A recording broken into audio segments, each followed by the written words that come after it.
दोस्तों, दुनिया में बहुत सी ऐसी रहस्यमय चीजें और घटनाएं हैं जो आज तक एक मिस्ट्री ही बनी हुई है। जैसे कि श्राउड ऑफ ट्यूरिन पे आखिर जीसस क्राइस्ट की डेड बॉडी के निशान कैसे आए, और क्या तूतनखामुन का खंजर अंतरिक्ष से आया था? क्यों उसने वैज्ञानिकों को 100 साल तक ये मानने में मजबूर कर दिया कि ये खंजर इस दुनिया का है ही नहीं? सॉडर फैमिली के बच्चे आखिर रहस्यमय तरीके से कैसे गायब हो गए? क्या पॉलक सिस्टर्स का सच में पुनर्जन्म हुआ था? आखिर ज़ोडिएक किलर कौन था और क्यों इस कोड को आज तक कोई भी डिकोड नहीं कर पाया है? ऐसे ही कुछ मिस्ट्रीज आज हम जानने और उन्हें समझने की कोशिश करेंगे। तो आइए जानते हैं। नंबर 6, क्या पॉलक सिस्टर्स पुनर्जन्म को सच साबित करती हैं? क्या आपको लगता है कि कोई मरने के बाद दोबारा जन्म ले सकता है? अगर आप डाउट में हैं, तो आज हम आपको ऐसी बहनों की कहानी बताने जा रहे हैं जो इस बात को सच साबित करने की पॉसिबिलिटीज बढ़ा देगी कि पुनर्जन्म होता है। दोस्तों, मई 1957 में चर्च जाते वक्त एक कार एक्सीडेंट में 3 बच्चों की मौत हो जाती है, जिसमें से एक 9 साल का लड़का था। 6 और 11 साल की 2 सगी बहनें। अपने बच्चों की मौत से पॉलक फैमिली पूरी तरह टूट जाती है। लेकिन इस घटना के 3 साल बाद पॉलक फैमिली में ही 2 जुड़वा लड़कियों का जन्म हुआ।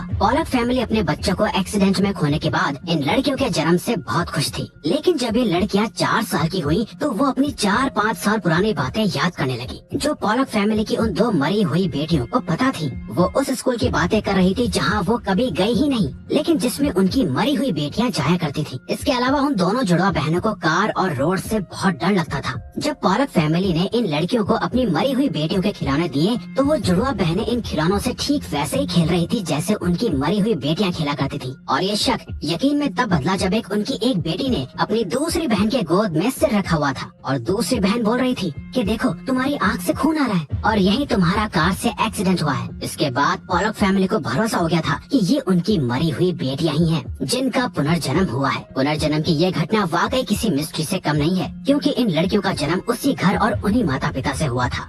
Number 5, the shroud of Turin. दोस्तों, श्राउड ऑफ ट्यूरिन एक 14 फुट लंबा लिनन का कपड़ा है, लेकिन इस कपड़े में कुछ खास है जो आज भी एक मिस्ट्री बना हुआ है। दरअसल इस 14 फुट लंबे कपड़े पर एक आदमी का प्रिंट बना हुआ है, जिसके बारे में कहा जाता है कि ये प्रिंट जीसस क्राइस्ट यानी यीशु मसीह का है, क्योंकि इस कपड़े पर बने हुए प्रिंट पर ठीक वैसे ही बॉडी और घाव के निशान हैं जैसे यीशु मसीह की डेथ से पहले उनके शरीर पर लगे हुए थे। ये कहा जाता है कि जब यीशु मसीह की डेथ हुई थी तो उन्हें इसी कपड़े में लगाया गया था, तभी से ये निशान इस कपड़े पर मौजूद है। इस कपड़े को पहली बार 1354 में एक मशहूर योद्धा जोफ्रॉय दी चार्नी के पास देखा गया था, जिसके बाद इस कपड़े को 1578 में ट्यूरिन के कैथेड्रल चर्च में रखा गया था और तभी से इसे श्राउड ऑफ ट्यूरिन कहते हैं। वैसे इस कपड़े को लेकर बहुत सी कहानियां हैं, जिसमें से एक ये है कि जब रोमन्स ने जीसस को क्रूसीफाई किया था, तब जीसस की डेथ के बाद उन्हें पूरे रीति रिवाजों के साथ एक लिनन के कपड़े में लपेट कर दफना दिया गया था। लेकिन इस घटना की सबसे हैरानी की बात ये थी कि जीसस को दफनाने के 3 दिन बाद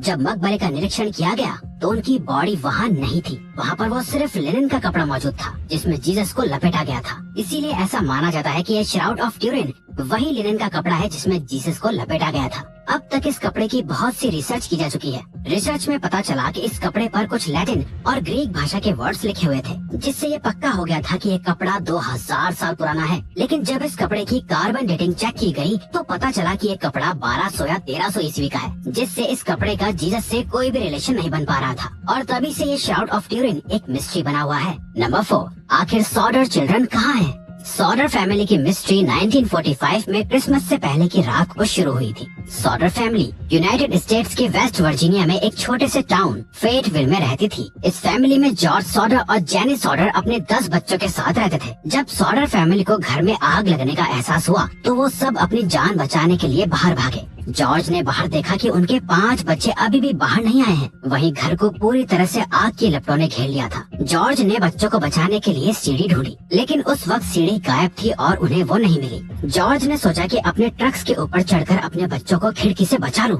लेकिन उस वक्त उनका एक भी ट्रक स्टार्ट नहीं हुआ। और तो और जब जॉर्ज ने आग को बुझाने के लिए पानी ढूंढा तो सारा पानी उन्हें बर्फ में जमा हुआ मिला। जब जॉर्ज के पड़ोसियों ने फायर ब्रिगेड को कॉल करके बुलाने की कोशिश की तो किसी का भी फोन काम नहीं कर रहा था। आखिरकार घर ऐसे ही सुबह तक जलता रहा। 25 दिसंबर की सुबह जब पुलिस सॉडर फैमिली के घर पहुंची तो वहाँ जॉर्ज के 5 बच्चे या उनकी बॉडीज और लाश नहीं थी। पुलिस ने अपनी इन्वेस्टिगेशन में पाया कि उस एरिया की सभी टेलीफोन लाइंस कटी हुई थी। जेनी यानी बच्चों की मां से पूछताछ करने पर पता चला कि रात को आग लगने से ठीक 1 घंटे पहले किसी ने उनके घर पर फोन किया था, लेकिन जेनी ने उस वक्त उन सब चीजों पर ध्यान नहीं दिया था और इन्वेस्टिगेशन होने पर पता चला कि एक अनजान आदमी को बहुत दिनों से जॉर्ज के घर के बाहर देखा जा रहा था, लेकिन उस आदमी और सॉडर फैमिली के बच्चों का आज तक कुछ पता नहीं चला है। सॉडर फैमिली ने अपने बच्चों को ढूंढने के लिए हर कोशिश की, लेकिन वो हमेशा नाकामयाब ही हुए। पता नहीं आखिर वो बच्चे कहाँ गायब हो गए थे, और क्या उस अनजान आदमी का इससे कुछ लेना देना भी था या वो सिर्फ एक कोइंसिडेंस था, ये आज भी एक मिस्ट्री है। नंबर 3, तूतनखामुन का खंजर। फेरोन्स एंशिएंट इजिप्ट के राजाओं को कहा जाता था, और तूतनखामुन फेरोन्स डायनेस्टी का आखिरी राजा था, जिसे किंग तूत के नाम से भी जाना जाता है। तूतनखामुन की मम्मी पहली बार 1922 में इजिप्ट से डिस्कवर हुई थी। तूतनखामुन की मम्मी असल में 3 ताबूतों के अंदर दफन थी, और जब तूतनखामुन की मम्मी को खोला गया था तब उसकी मम्मी ने गले में एक ताबीज पहना हुआ था, और उनकी पूरी मम्मी सोने से बने हुए गहनों से ढकी हुई थी। साथ ही उसकी मम्मी के साथ 2 खंजर भी मिले थे, जिसे पहली बार देखने में लगा कि इनमें से एक खंजर लोहे का था और दूसरा खंजर सोने का था। लेकिन कहानी बिल्कुल अलग थी, क्योंकि पिछली हुई कुछ रिसर्चेस और खंजरों की इमेजेस से पता चला कि ये खंजर असल में लोहे का नहीं, बल्कि इसमें किसी मीटेओराइट के मटेरियल का इस्तेमाल किया गया होगा। एक स्टडी के मुताबिक जिस तरह का निकल इन खंजरों को बनाने में इस्तेमाल किया गया है, वो निकल अर्थ पर ओरिजिनेट यानी उत्पन्न ही नहीं होता है। ऐसा माना जाता है कि ये खंजर तूतनखामुन को दूसरी दुनिया के लोगों ने तोहफे में दिया होगा। यही वजह है कि आज तक ये पता लगाना नामुमकिन ही है कि आखिर तूतनखामुन का खंजर किसने बनाया होगा, और इस खंजर को बनाने के लिए मटेरियल उन्हें कहाँ से मिला होगा। ऐसा भी हो सकता है कि उस वक्त कोई मीटियोर अर्थ पर गिरा हो जिससे इस खंजर को बनाया गया होगा, या उस वक्त भी लोग स्पेस में जाते हो। कुछ भी साफ नहीं कहा जा सकता, इसीलिए ये खंजर आज भी एक मिस्ट्री बना हुआ है। Number 2, the zodiac killer. Zodiac killer की मिस्ट्री असल में 20 दिसंबर 1968 में शुरू हुई थी। 20 दिसंबर 1968 से लेकर 11 अक्टूबर 1969 तक सैन फ्रांसिस्को एरिया में लगभग 5 लोगों का मर्डर हुआ था। दिलचस्प बात यह है कि इन सभी मर्डर्स को एक तरह से किया था। सबसे पहला मर्डर 2 टीनेजर्स का हुआ था, जिन्हें उनकी कार के अंदर गोली मार दी गई थी। दूसरा मर्डर 4 जुलाई 1969 को डार्लिन फेरिन और माइक मचेव का हुआ था, लेकिन माइक इस अटैक से बच गए थे। जिसके बाद एक आदमी ने पुलिस को कॉल करके दोनों मर्डर्स की रिस्पॉन्सिबिलिटी ली। जिसके बाद 1 अगस्त को किलर ने अलग अलग न्यूज़पेपर्स को लेटर भेजकर मर्डर्स की रिस्पॉन्सिबिलिटी ली और इस खबर को पेपर में छापने की डिमांड की, और इस लेटर में ही किलर ने अपना नाम ज़ोडिएक बताया था। लेकिन पुलिस की इन्वेस्टिगेशन में पता चला कि ये लेटर एक झूठ था। जिसके बाद 27 सितंबर को एक और मर्डर हुआ, और इसके बाद 11 अक्टूबर को एक कैब ड्राइवर का मर्डर हुआ, जिसको 3 बच्चों ने अपनी आंखों से देख लिया था। लेकिन उस वक्त किलर का चेहरा ढका हुआ था, और केस आज भी एक मिस्ट्री है। Number 1, shepherd's monument.